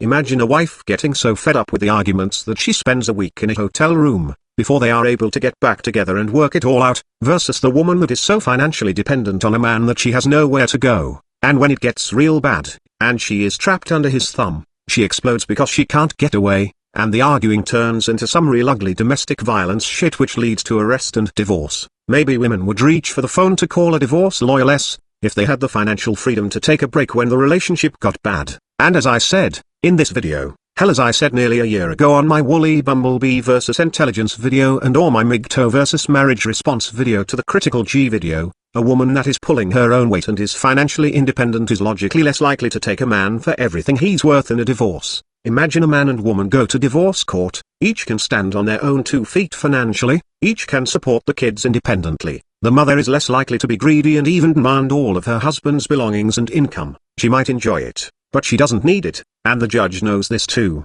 And because she is not 100% reliant on a man or government to support her, she doesn't need full custody of the kids. Joint custody will do. So in this situation, a man gets to see his kids, and keep pretty much what he worked for in life. But if the bitch is flat broke with no way of earning money, you better believe she is going to want full custody of the kids and access to everything he has or ever will have, just to keep herself afloat. This is why if a man is going to get married, which I don't recommend, at least marry a well-educated woman with a good income, who wants you for a husband, instead of needs a man to support her. I swear, feminism and divorce court profiteering aside, you traditionalists are seriously asking for the way you've gotten treated. I mean, you set yourselves up for it so beautifully. I'm not laughing at the men in the audience who were fucked over in a divorce. I am merely pointing out that through the traditional model of family and marriage, you set yourself up for it, but you blame all of your troubles on feminism. You never look in the mirror to see how your own antiquated lifestyle contributes to the injustices you face, and furthermore, you blame the entirety of feminism on communism. I can't count how many times I've had right-wing fundamentalists go off on me about I am as bad as the feminists. I am just a socialist leftist, and such a misogynist because I dare blame feminism on women. Don't I know that feminism, every little part of it, is just socialism? It's just communism with a vagina. It has nothing to do with women whatsoever. And for those of you who believe that ridiculous shit, consider this: complaining about street harassment, the unwanted gaze of the male eye, unwanted male attention. This is communist? Really? You don't see this as female behavior, but as communist behavior. Bitching about beauty standards in the media is communist. Complaining about sexual objectification, a misleading term, that they themselves create through their slut culture behavior, is communist. Whining about shaving and makeup is communist. Complaining about slut shaming is communist. Nagging, whining, bitching, complaining, and all around crying about the media portrayal of women, is a communist thing? You don't think that nagging, whining, bitching, complaining and crying is a feminine trait inherent to women? You think this behavior is a Marxist invention? Women wanting to do whatever they want, but be exempt from responsibility, is a communist trait. You don't think there is any tendency in women to want to avoid responsibility? Women wanting the male government to protect them from men, society, criticism, and responsibility, while having the male government, through the taxes of male workers, fund them with welfare and women-only programs. You see this as communist? Okay, that last one, I'll give you that. It is very communist, but you mean to tell me that women wanting a strong higher authority to protect and provide for them, is not native to their psyche? It's not, and never has been, in a woman's nature to want to be protected and provided for. You don't see that as inherent to women? Women committing false rape allegations and false sexual harassment allegations, or using their sex in a variety of ways that benefit them at the expense of men, is communism. You don't think it's natural for women to use their sex appeal to gain the upper hand? Women believing they should be able to slap a man, throw a drink in his face, shove him and so on, but a man is never ever to hit back. You see that as communist, but not at all as feminine? Women constantly making demands of how men ought to behave, is communism. Women constantly whining, bitching and complaining about male behavior,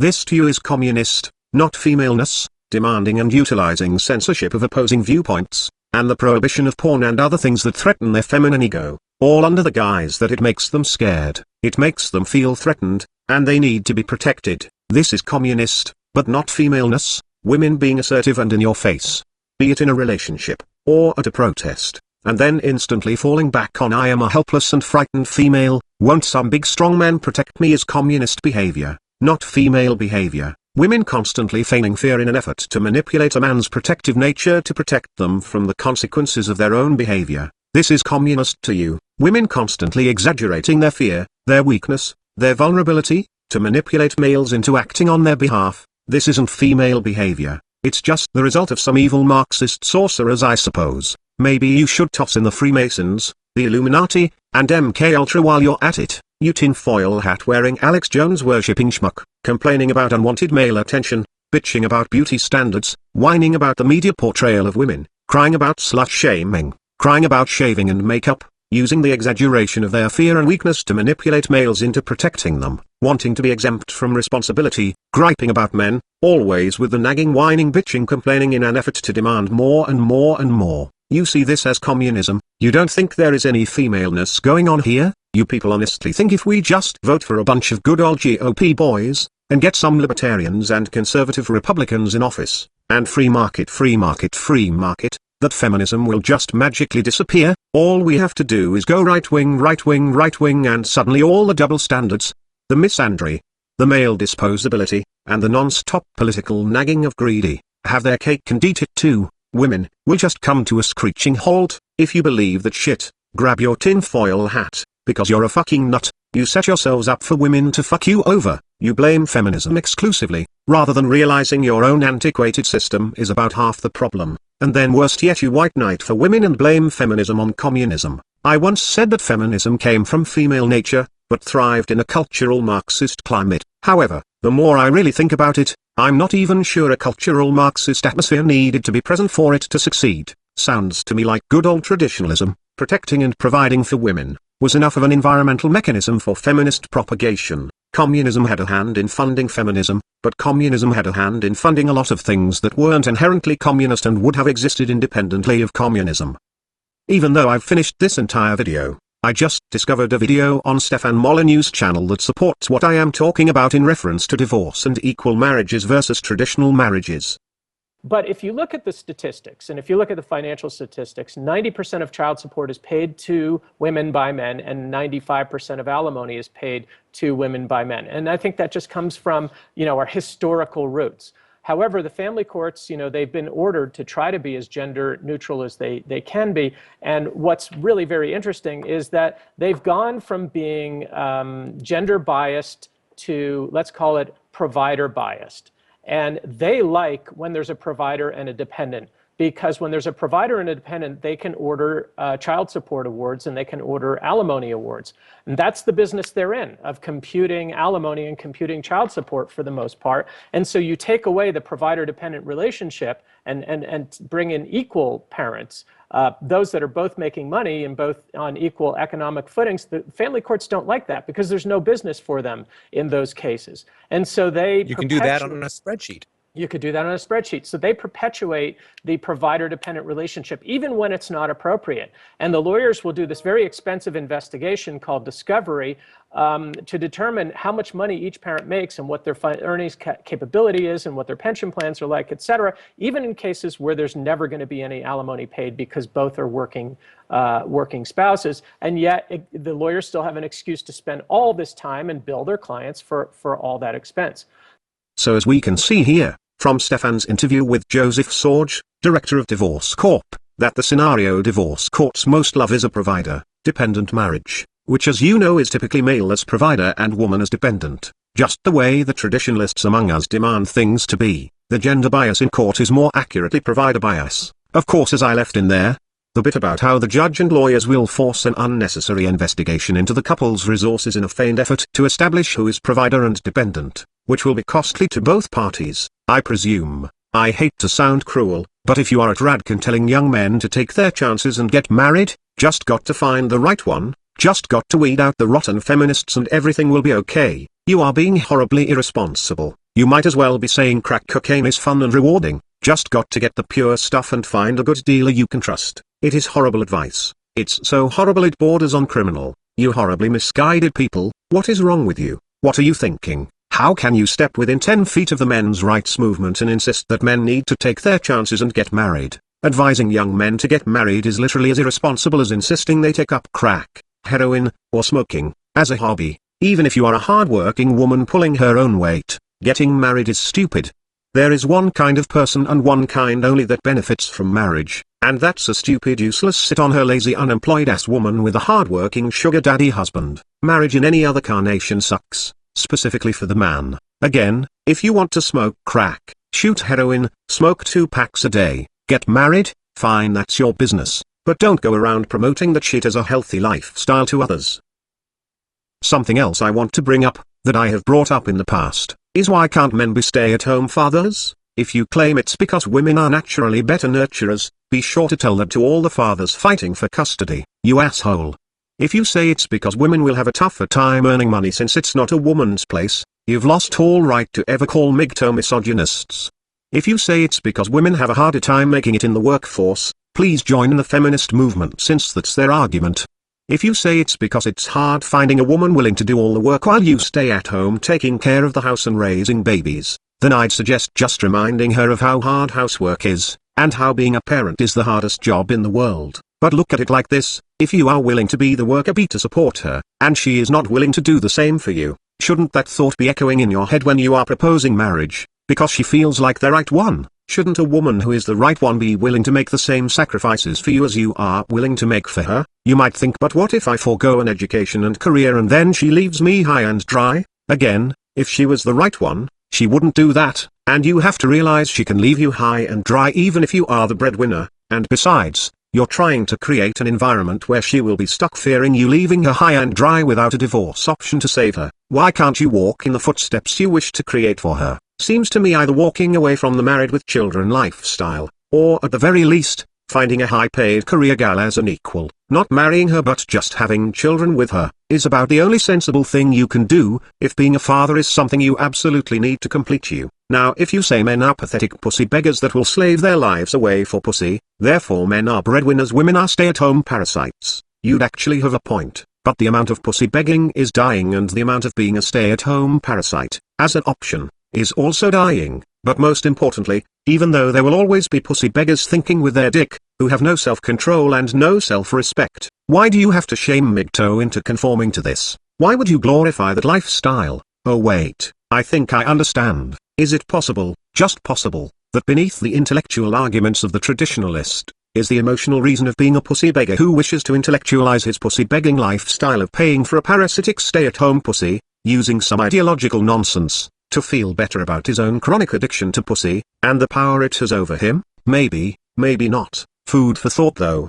But fear not, the amount of reliance men have on pussy is dying due to technology and cultural shifts. I plan on making a whole video on that, and spoiler alert, but men will never be 100% free from reliance on pussy, but it can be drastically lowered to the point of having a competitive edge. Girls like sex too, you know. Again, I can't reiterate enough. Even if we crush feminism and make it go away like some outdated religion that fades into obscurity, even if we can do an entire divorce court overhaul, cleaning it up and making it a fair system rather than an exploitative profiteering system, even under those most ideal circumstances, a breadwinning father and a stay-at-home mother, a traditional setup, is guaranteed to advantage the woman in custody and burden the man in child support, based not on gender, but based on the dynamics of the situation and what is fair for the children. In this day and age, a traditional setup can never be fair to men. Traditionalism is dead, feminists are against it, MRAs are against it, your average Joe that never heard of an MRM is against it.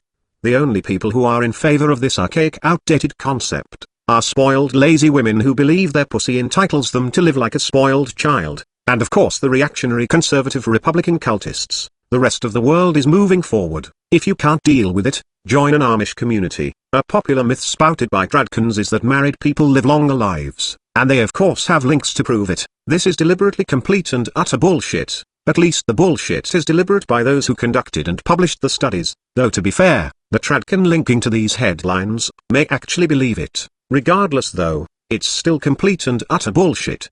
The marriage industry makes pretty good money, but that industry is split into many unorganized departments such as caterers, bakeries for wedding cakes, bridal clothing, the priest, which basically makes money via tips, limousine services etc. But they aren't a coherent collective that I'd can actually fund pro-marriage propaganda. But the divorce industry on the other hand is a $50 billion industry, and the less people that get married, the less people get divorced, the less the divorce industry makes. It wouldn't surprise me if some of these divorce law firms are funding the pro-marriage propaganda. Then you have the conservative right wing, their worship of nuclear family, heterosexual only marriage, whose support for marriage and pro-family and family values shtick is akin to a full-blown religion.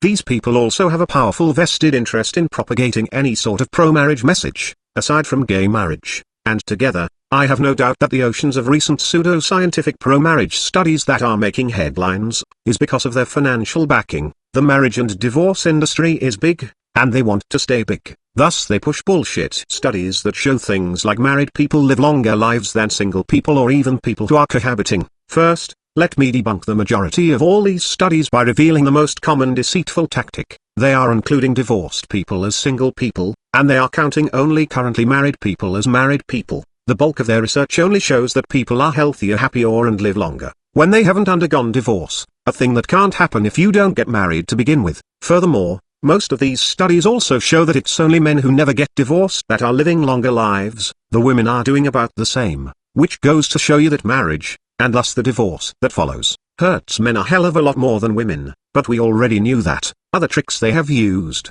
depending on the study being cited, is referring to marital studies conducted in the 1940s or earlier. Every kind of sampling bias. Some studies are not original research but are compilations of multiple studies. This seems like it would have more credibility, but considering nearly all of these studies that are being compiled were based on the deliberately flawed method of counting divorced and widowed people as single. I am going to link to a psychologist and author named Bella DePaulo, and I will link to her webpage belladepaulo.com and to her profile on Psychology Today. She has dozens of free articles where she debunks all this pro-marriage propaganda. She does a far better job of debunking how these fraudulent statistics are gathered than I could ever do. She has also written quite a few books. Her 3 newest books are Singled Out, Singlism, Single with Attitude. With the word single in these book titles, I think we know what her message is. The rest of her books are what appear to be on deception and interpersonal relational dynamics. Anyhow, before any of you tradcans start whipping out references to studies that show marriage promotes healthy and happy living and longevity, read over the free articles on her website and Psychology Today,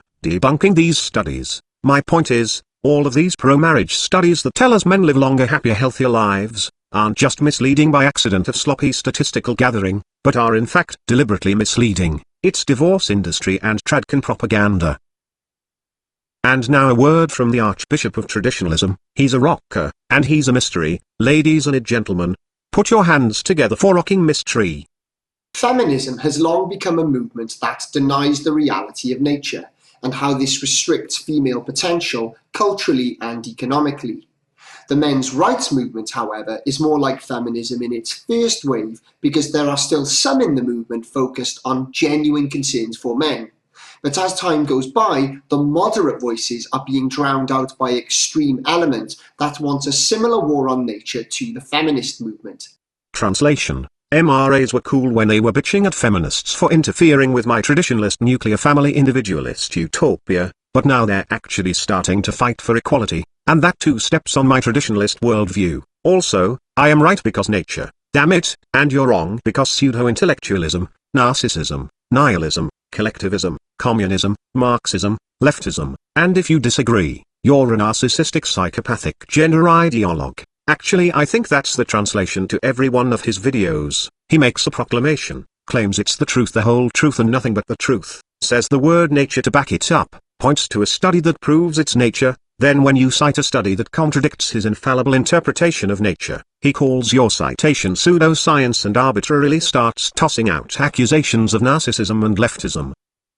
Interact with gender ideologues enough, and it won't be long before someone starts to complain about a certain natural outcome one sex falls into more than the other. For feminists, this might be a complaint that women are pushed into a role as a nurturer by a society that forces women to look after children and conditions them to be the caring and loving maternal figure. Equally, and with ever more regularity, men's rights advocates will whine about how men are pushed into a role as a protector and provider by a society that forces men to look after women and children. The similarities between the 2 complaints are not hard to notice, but what we really have here are 2 groups railing against nature. I want to point out that I am not addressing rocking mystery, I am using him as an example to springboard into my final argument. First, I want to clarify, I am not denying the natural inclination men have to protect and provide for women. I am however suggesting this is a manifestation of pussy begging. Men seldom protect and provide for big fat hairy faced women. Notice the protection and provision is geared towards a hot piece of ass, Or at least the hottest piece of ass he is capable of getting? That's right, protect and provide is based on the prerequisite to get laid. That's its basis. But it gets manifested into male identity. It becomes a societal male obligation, a part of his duty. What begins as an effort to get laid, becomes a man's whole existence, and he'll even apply it to situations that have nothing to do with him getting laid. Furthermore, I am not suggesting that this instinct can be completely weeded out of every man. It will always be an underlying theme. It just doesn't have to be as overwhelmingly pronounced as it currently is, nor does it have to be the socially accepted norm coercing men to conform to it as part of his male duty. Once the average man figures out that this instinct, this man-woman dynamic, is working against him and fucking him over, that alone will drastically cut down on the behavior. Once we as a society scoff at men who pussy beg, such as buying a woman a drink, buying her a meal, using money in any way to impress her, kisses her ass in any way, then men will stop doing this to such a large degree. And when word gets out that even women look at men who pussy beg like this, as being weak, desperate pussy begging beta male losers, to be used, exploited and thrown away for a real man that has enough dignity to not pussy beg, once the average Joe gets that through his skull, this behavior will drastically decrease, and all of its manifestations will follow. Will this theme of women using their sex appeal to their advantage, and men making sacrifices to earn pussy, ever completely go away? No, it will always be there to some degree due to human instinct. The good news, it doesn't have to completely go away, it just has to stop being the culturally accepted norm, a part of male duty and male identity, in the same way that men pointlessly avoid the color pink as if they were Superman and it were kryptonite, all due to the social stigma of being a fag or sissy for owning something pink. So too can men be avoidant of pussy begging and white knighting, and you better hope it happens soon, and here is why. If men do not break their role as protector and provider, the war is over and women win. When feminists pushed for the Violence Against Women Act, on what grounds did the men in society have to object? A man's duty, his role, is to protect women. This is a bill that protects women. A man can't vote against it. That would go against his duty, his entire identity. It's bad enough that the tendency to protect women is a biological drive, an instinctive thing, but we are a culture that glorifies it to the point of absurdity, such as the era of chivalry where men throw their coat in the mud for a spoiled female to walk over, men making sacrifices of himself and fellow man for the benefit of women. This is deeply ingrained in our culture like a religious commandment. So when women pushed for this bill, who would have objected? When women become violent in public and hit a man, he is not to hit back because of his role as protector of women. So men are walking punching bags. Stop blaming feminism, start blaming traditionalism. And if you do hit her back, men will swarm on you, beat the shit out of you, and shout you don't put your hands on a lady because they are falling in line with their manly role of protector. Again, men are walking punching bags, and while feminism has a hand in this, traditionalism is the foundation on which it stands. When feminists push for socialist policies like government-funded programs for women, and women's shelters, and welfare, on what grounds do you have to object? The other part of your identity is provider. These socialist policies provide for women. It wouldn't be manly of men to object. So what if taxes are taken out of your pocket and redistributed to women Marxist style? It's your role in life to support women. How can you as an individual, but more importantly, how can male society as a collective, fight against these injustices based on protecting and providing for women, when the male identity is provider and protector of women? When women stomp their feet and shout I want, I want, I want, they are shouting this to an entire society geared towards providing for them. And don't you know every little thing about men makes women feel threatened and afraid? So of course when they want to crack the whip and push for new rules and regulations to restrict and punish men, on the grounds it will make them feel safe, men have no choice but to support it because we got to keep the women folk safe and protected. If a group of white people said going to these conventions is scary because of the way black people look at me, I as a white person feel harassed and intimidated, what would we as a society say to them? We'd call them pussies for whining about being scared over something as innocent as being looked at, or leered at, and we'd call them racists for assuming black people are out to get them. But when women pull this shit we all suit up and go into white knight mode to protect them. We ought to be calling them pussies for being afraid of being looked at. We ought to call them sexist for assuming men are out to get them. But we don't because our role, our identity, is centered on protecting them. Notice all these special protection laws, rules, and regulations that benefit women are based on the never-ending theme of women claiming something is frightening them, and of course men run to their rescue by enacting these laws to protect them. Dear traditionalists, stop blaming feminism for the problem your philosophy has created. Sure, feminists have fanned the flames and made life unbearable for men, but you have to understand that as bad as feminism is, it is actually running on the traditionalist platform. You can't end the feminist regime until you get rid of the traditionalist, patriarchal foundation on which it stands. Patriarchy's definition ought to be protection and provision by fathers. To me, feminism is more like patriarchy 2.0. Patriarchy, the old system, is what allowed feminism to succeed. Let me expand on that. Feminists don't want women to have to rely on men for protection, but they absolutely demand that it always be there as an option. Feminists don't want to have to rely on a man for provision, but they insist that it always be there as an option. The illusion is that feminism is fighting against the system of man as protector and provider, but the truth is, they want men to identify as and behave as protectors and providers. They just want the additional bonus of independence. This is why no matter how powerful feminism gets, and we know how powerful they are, they can never really rid society of the old gender notions, patriarchy, because they were never really fighting patriarchy to begin with. They were just expanding on it. Feminists want women to be as independent from filthy, disgusting males as possible, but they want these filthy, disgusting males locked into the role that women built for them, the role of protector and provider. The feminists came marching into town making demands, and the traditionalist men threw their coat in the mud for the feminists to march on. If men parted with their role as protector and provider, feminism wouldn't have gotten off the ground. Patriarchy, traditionalism, is the foundation on which feminism stands. I have every reason to believe that it is instinctive that men protect and provide for women. I believe this is an instinctive drive. I also believe this is a manifestation of the higher drive of wanting pussy, but I believe it has been amplified by women using this against men to their advantage. Certainly it is deeply ingrained into our culture, and because of that, women run the show, always have and always will. If women as a collective feel frightened over something, you best believe that society will get turned on its head to accommodate the women folk and make them feel safe. Us men can't win against feminism. Do you know why? Because men who fight against feminism make women feel unsafe. Our movement can't gain an inch until men break this role. I'm not saying we can 100% rid the instinctive drive out of 100% of men.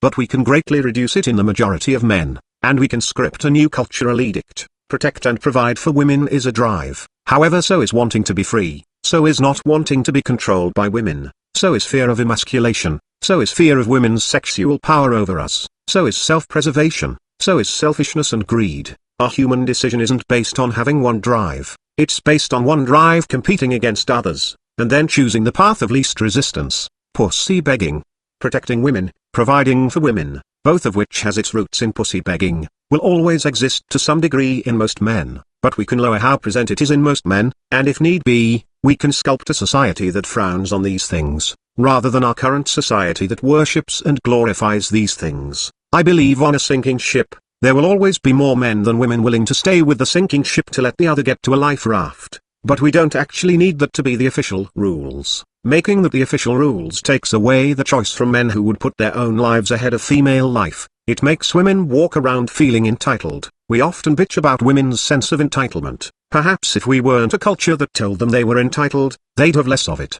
And when rules are created that entitle a woman, she takes it for granted and doesn't recognize the privilege. Our society protects women, provides for them, men make sacrifices for them, and women are not thankful. They're not thankful because the protection and provision of women, and the glorification of male self-sacrifice, is so enshrined in our culture and law, that it's the norm, it's expected. Think of the boys in school getting suspended because he misspoke to a female student, or looked at her in an uncomfortable way. This only exists because of our society's greed that we must protect and provide for women. We enact school rules that make it punishable for boys to harass girls through such innocuous things as looking at her. Is the little girl that tattles on the boy a misandrist or bigot? Seems to me that a school that tells her, honey, if any of the boys look at you in a way that makes you feel uncomfortable, you be sure to tell a teacher or the principal, is to blame. And then when some boy looks at her, and it does make her feel uneasy, she does her duty and reports it because people aren't supposed to run in the halls, walk the halls without a pass, chew gum in class,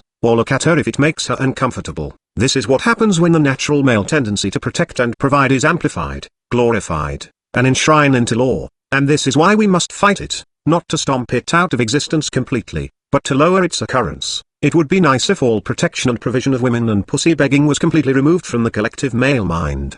But that's as likely to happen as stomping out murder. It's always going to be there to some degree, but it doesn't have to be our culture or creed. So long as you believe a man's role is to protect and provide for women, you are anti-male. To protect women is to put them ahead of men. This is anti-male. To provide for women is to take from the male and give to the female. This is anti-male. This is why the Tradkins cannot be allies to the men's rights movement. If you advocate that women be stay-at-home mothers, and men be breadwinners, you are supporting a system that in a divorce gives custody to the mother, at the financial expense of the father. Therefore you cannot be advocating for the rights and well-being of men. The enemy is not feminism, it is misandry, male disposability, and gynocentrism. And while the core of feminism is all three, traditionalism also exhibits all three. The tradcan puts maternal rights ahead of paternal rights. That's gynocentric. The tradcan sees the military and the draft as a guy thing. This is male disposability. The tradcan insists that men be tough enough to shut up and take his abuse like a man, while a woman must be defended and rescued.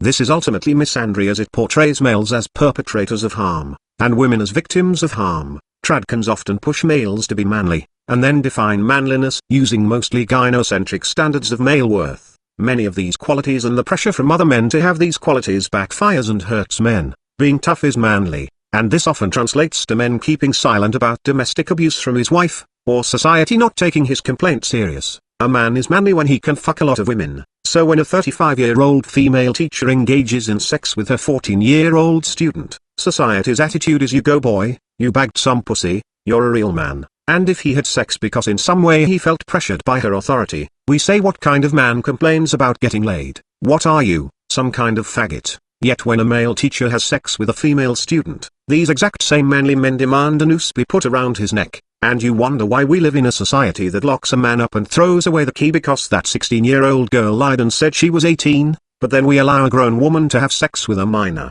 get pregnant by him, and then sue for child support. After all, he got pussy, that makes him a manly man, and he squirt into her, spraying his shit everywhere. To quote the skeptical heretic, that boy had his choice, and now that real man that just got laid needs to do the manly thing, and as provider, pay for that child. This is the way we think. That isn't feminism defining the traits of masculinity and the male identity. It's everyone, especially the tradcan. Tradcans are typically quick to bully other males into manliness, and this manliness often backfires on males. The tradcan sees wage earning as a guy thing. This means women survive off the hard work of men. They share the resources without doing any of the work. This is parasitic. It benefits women at the expense of men. This is both male disposability and gynocentric. So long as you support the role for man as protector and provider, you are supporting a system that places women above men, and you might as well not even bother fighting feminism while you're at it. You can't defeat feminism when all it takes is for feminists to claim your angry words make them feel afraid, and white knights fulfill their protector role by backing a bill that will define your speech as hate speech, on most web servers and web services and so on. You're already not allowed to say things that are sexist. Of course this is never going to apply to women shit-talking men, because if a man says their words hurt me and I feel afraid, they are told to shut up, man up, and quit being a fag. But when women feel unsafe and feel threatened, everyone comes to the rescue. Women do it because women stick together. They have enough sense to understand there has been an eternal battle of humankind, the oldest battle, men versus women. They know this, they stick together while men are at each other's throats over religion and left versus right politics, and other bullshit. Men come running to the rescue because it's their role as men to protect women. What amazes me is how much traditionalists cause the exact problems they fight, want domestic violence against men to be taken serious, then drop this role of protector of women. And while you're at it, stop bullying males into being rough and tough and manly, because that just falls into their hands. Rough tough manly man versus innocent dainty helpless female, so weak that she shatters inside if she is so much as yelled at. That's the image of man and woman. And of course that's going to work against us men. Of course that mentality leads to the passing of VOWA. You think men shouldn't lose custody of their children and then have to pay alimony and child support? Well then quit supporting a man and woman role that casts women as the ultimate child nurturers, and men as breadwinners. It is a myth that male and female behavioral traits are interdependent and complementary. Men risk-taking and self-sacrificing for women, while women feel entitled to this, is not complementary. It's detrimental to men. Men working like cotton-picking slaves for the benefit of their lazy housewife to pop out some babies, that she typically wants more than him, is not mutually beneficial, it is parasitic. Perhaps in the great past there was an argument that a woman contributed to the family at a roughly equal rate as men, but that isn't even remotely true in the age of public school, clothes washers, pizza delivery and microwave ovens. You want a traditional marriage? I suggest you do it under traditional circumstances. Drop out of fast-paced high-tech society and go live in an Amish community where your stay-at-home wife spends all day milking cows, churning butter, weaving baskets, sewing clothes for the kids, drawing baths for the family, gets up before you do to start breakfast, takes care of the kids all day since there is little to no school for them, and goes to bed after you, because she is cleaning up dishes from dinner. You can't call sitting at home while the kids are at school, watching TV, gossiping on the phone, and then ordering pizza on the phone right before you and the kids come home. A traditional setup? That's not traditional in any sense of the word. It's new age and it's parasitic. She is contributing nothing to the family and nothing to her society. If the argument is put forth that men and women, in the pre-feminist era, had complementary roles, as in division of labor, I wouldn't bother putting up too much of an argument, other than to say the labor being divided was radically different then than it is now. Thus you have no claim to a return to the old ways. For a man to work hard and advance, forever making more money, only to split his resources 50-50 with a woman that sits on her ass reaping the benefit of his work, is akin to wealth redistribution. Or maybe it is capitalist. Maybe it's more like you are a hard-working John, who comes home and pays his stay-at-home prostitute to continue staying the supplying him with sex, and her contribution is sucking and fucking. So instead of renting a prostitute for the hour, you entered into a long-term contract and bought her. Today women are slowly turning on feminism because that parasitic way of life available to their mums and even grandmother, is less of an option for them. Too many of them are half-assing it. They're getting liberal arts degrees which is not helping them in the real-world job market. They are working part-time jobs because they are still partially convinced that their role is mother, and that a strong man will be there to pick up their slack. They are working comfortable jobs and hours because men, locked into their role as provider, will pick up their slack. And the more they slack, the harder their husband works to pick up that slack. Imagine the nations as sports teams. All the men in these teams line up to race against each other for supremacy. All the teams consist of strong athletic males, physically dragging a woman behind them like an anchor, a ball and chain. Imagine one team had its men and women running side by side. Who do you think will win? The future belongs to whichever race, nation, culture, can have its women pulling the same weight men pull. You've seen the image put forth by MGTOW such as man-woman myth, Stardust, and Barbarossa, of the Matrix metaphor, the red pill and blue pill. Well, they're nice guys. I'm not a nice guy. You don't get a choice of red or blue pill. You're getting the red pill. Your choice is this: I have a tall glass of beer you can wash it down with, or an enema bulb. Choose your method of administration.